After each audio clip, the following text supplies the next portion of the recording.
Guys, I have fallen in love with the character inside of First Descendant. And I know, some of you are going to say Cross, we know why. But fellas, listen to me. It's not that. It's the fact that she has one of the most potent builds in the game. You know me, guys. I don't care what the character looks like as long as they could put out. And my God, Hailey puts out more than any other Descendant. If you're looking for a Descendant that can easily solo most bosses in the game, this is your champ. Now, I also want to mention that today's video is sponsored by the First Descendant. After seeing what they cooked up with Hailey, we knew we had to tackle the invasion update with season 1. You can actually check out our link down below in the description if you yourself are interested in the First Descendant. By the way, it's free. It's a free game. But for my folks that are interested in trying out Hailey, let me talk to you about how to really amp her up. How to go from a class that is pretty good at base, but to amp yourself up to the point where you can 3-tap bosses. Listen, that's the thing about this game, and it took me a while to wrap my head around because we live in a world where balance is always talked about. It's that promised land that developers trying to reach over and over. One thing I do like about the First Descendant is they say, hey, you want to be nasty? Be nasty. Scale things as much as you want. Make that character as strong as you want to make them. And so far, I haven't seen any nerfs, knock on wood. But I'm gonna go over the process of how to really amp up Hailey. First, let's talk about acquisition. The grind for this is actually pretty intense, and supposedly they are nerfing that. If there ever is a thing to nerf, acquisition of characters and materials is always a plus in my book. But when you load up into the new season, you're gonna be met with the quest called Mysterious Phenomenon. You'll talk to Nell, you'll follow the quest steps. This will then just ask you to run around and complete some missions, but you'll do this until you reach a step called a measure to enhance the Descendant capabilities. Now, this will require speaking with Alpha, then with Ananias, which will then unlock the Inversion Reinforcer. For all my Destiny players, think of this as your seasonal artifact mod. Now, after that, you now have access to the new Invasion Dungeons. Now, these can actually be accessible via the Infiltration Operation Terminal, and you'll see 2 that are available each day, and they rotate daily, with you only being able to do 2 of these missions per day. What you do get out of this, if you complete these missions, is a guaranteed drop of one of the 4 items needed for Hailey. Now, you're gonna need 36 of them. And again, this is something that they're supposed to be nerfing, so it is quite a few. But you do get bonus drops for components for completing these under certain time limits. You can actually see the time limits right here. And the pieces you need to get for Hailey include a data chip, a spiral catalyst ring, stabilizer component, and reinforced cell DNA. Now, once you do your 4 invasions for the day, the next way to farm for Hailey is actually gonna be these hard mode missions. And pray to the RNG gods, you can get them to drop from these enemies. Now, you can easily check which missions have a chance of dropping what by heading over to the Access Information tab, clicking on Hailey, and right there, it'll literally tell you exactly where you need to go. One thing I really do like about the First Descendant is the ability to target loot everything in the game, or just about. Shot focus still eludes me, but farm these things, guys, and yes, you will gain access to Hailey. It is a grind. Good luck to you. Yes, you can of course buy Hailey from the store, but the point is you've got options. If you're a purely free-to-play player, 1000% you can go after Hailey on the free-to-play track. It requires some grind time, but it is accessible for everyone. With that being said though, let's talk about how she's able to nuke so many bosses. When it comes to Hailey, in comparison to other Descendants, fellas, she has 2 very big things that help her stand above the rest. Number 1, Storm Snare, and number 2, Zenith. Those are skills 2 and 4. They are very, very potent. They do a ton of damage. However, it's her 3rd skill that amplifies things. This is called Cold Fury. Essentially, when you activate this skill, every second you gain a stack of Cold Fury, this boosts your critical hit chance, as well as your firearm penetration. This stacks up to 16 times. Now, of course, this hurts things like movement speed per stack. It definitely locks you more in place. It also drains your MP while the skill is active. But when you reach that maximum stack of 16, you gain 20% crit chance and crit damage for both your skills and your firearms, while also becoming immune to being knocked down. Now, keep in mind, when either grappling or rolling, this unfortunately removes stacks of Cold Fury, and 3 of them to be exact. So you do want to kind of stay in place. But this skill is crucial for her damage output. You want to have this skill at maximum stacks anytime you're getting ready to deal damage to a boss, as this dramatically increases her overall damage. Now back to the big 2 things we talked about that really amps Hailey up. First is her 2nd skill, that being Storm Snare. Dude, look at this animation.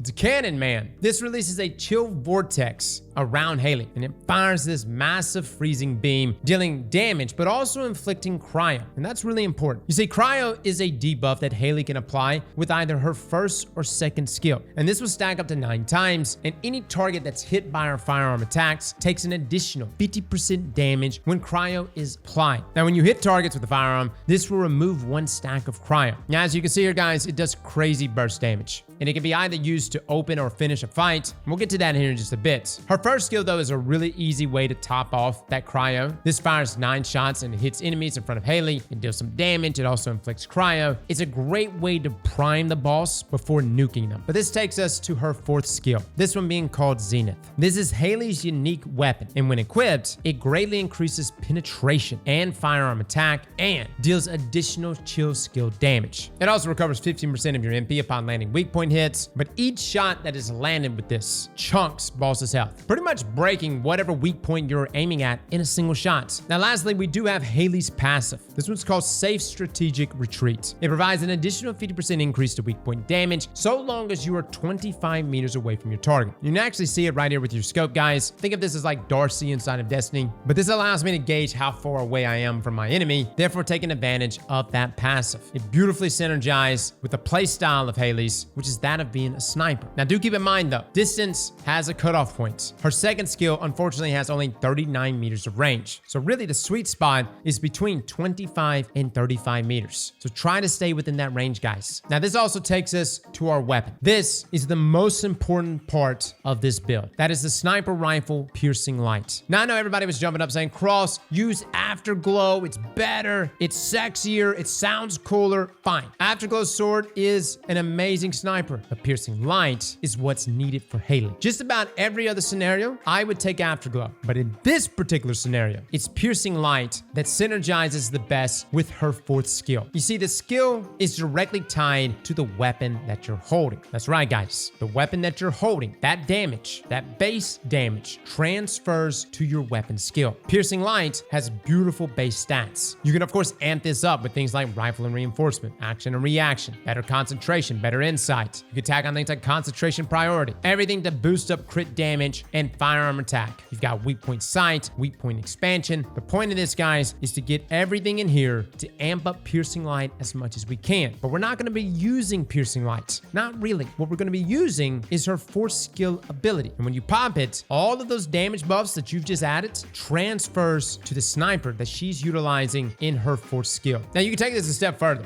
You can actually increase the magazine capacity of piercing light, which by the way increases the amount of shots you have in your 4th skill. This is some crazy synergy, guys, that you don't see often in other games. Normally a weapon just complements a skill. In this case, piercing light takes the 4th skill to a whole nother level. It literally changes the skill itself, amping it up in ways beyond just being a subclass selection. Now I'm going to show all the other modules that we had on our character. There's a lot of working parts here, and I'm going to assume most of the people that watch this, either A, you know exactly what you're using on Hailey, or B, I've already overwhelmed you. I would say, hey, if you get to the point where you are actually loading out Hailey with all these modules, you could just keep a screenshot of what we've done here. But this is everything that we've had on our character, from front lines to emergency measures, the skill insight, skill concentration, on and on, guys. This is what we've utilized to nuke our enemies. Now, there's some variations to this. Maybe you don't want to go with that ultimate glass cannon build, which is exactly why I have multiple loadouts saved just for Hailey. But feel free to check out either one of these guys. Keep these screenshots if you want. I wish we had like a dim link or something like that for this, and maybe we'll eventually have something like that for First Ascendant, where you could just slot these things in. But these modules gave me the most success. The last thing I'm going to mention though is that her reactor is currently dropping, and this is one of the things that is going to take Hailey to that next level for you. You want a singular chill reactor with a piercing light mount. Now we got extremely lucky. It was only purple that we've got. I would have preferred golds, but we got a purple skill crit damage boost and a damage boost to Colossus.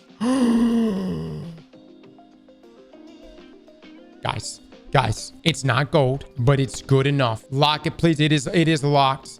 It is locked, man. Essentially, guys, the activity you see us doing right here, you're going to want to do over and over. This is the command relay here on Fortress. They drop pretty often, but again, you want crit damage and you want extra damage to Colossus. Again, the idea with Hailey is to utilize her against big bosses. Obviously, Bunny is the preferred option, and a lot of other characters are the preferred options when dealing with groups of enemies. But everything here is trying to push her in the direction where she can instantly melt bosses, and that's what she does. The other things you're going to need for your components include the Slayer set. This is a 4-piece set, and it's wonderful for nuking bosses. Not only does it give you more rounds per mag, therefore giving you more shots in your 4th ability, it also adds an extra 26% skill power bump. Now, for the roles that you want on your components, this is what I landed on. For auxiliary power, we got MP recovery out of combat. This allows us to pop her 3 while the boss is spawning, like right here, and not have it drain as much MP as it normally would. Then we also have max HP, just for more survivability. Again, choose whichever one of these you want. The main takeaway here, guys, is just get the full Slayer set. Now, what is the best skill rotation? This actually varies boss to boss, and we had a lot of people coming in and saying, hey, Cross, why are you doing it that way? And it really just comes down to the phases there and when a boss does an immunity phase. The idea is to just do so much damage that we skip the immunity phase and chunk the boss down. For example, bosses like Executioner or Pyro, you can easily down them in just a couple of shots from her 4th skill. And this will allow us to take advantage of modules like Dangerous Ambush with their 2nd skill and then just nuke. This can be done by activating your 3rd ability first. You need to make sure you're at max sacks before you begin damage. And this could also be done while in her 4th ability, as when you are in your 4th, you can actually activate her 3 or 1 freely, as you can see here. This means right after the boss becomes damageable, you'll want to pop your 1st skill. This will apply the cryo, then aim for the weak points to drop the boss quickly. And once the boss is kneeling, you can actually cancel 4 if you want by pressing the button again, then proceed to pop your 2. And that's where you're going to get the big chunky damage. Now, against other bosses like Swamp Monster, for example, you can instead use her 3 followed up by her 2 to do massive damage up front. This will, of course, apply cryo and then go into your 4th and fire away, taking advantage of Dangerous Ambush. Again, though, mess around with this, guys. It's actually fun to just kind of load up, try a damage rotation, see if it works, reload again, and try something else. Overall, guys, Hailey cooks. If you've ever been a fan of power fantasy in any game, these bosses at one time used to take us like 10-15 minutes to kill. It's crazy that you have the ability here to lean into this power fantasy so much that you can step in there and instantly shred a boss. It's hot, just like Hailey. Fellas and ladies, thank you all for coming and watching, and as always, Slap that like button like your mama told you right.